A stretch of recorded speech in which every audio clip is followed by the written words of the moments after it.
The Better Future Wales project was an excellent opportunity for our community to get together and dream big.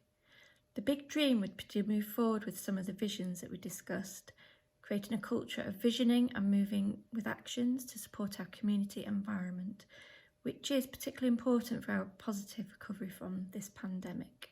There were a number of visions our community agreed on that were linked to the best use of the town centre infrastructure and creating positive spaces in which the community can connect to discuss social and environmental issues.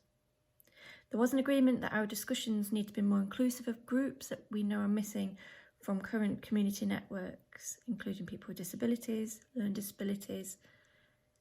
Importantly, any work that we move forward with should be done within the context of the Welsh language and culture. About next steps for the community.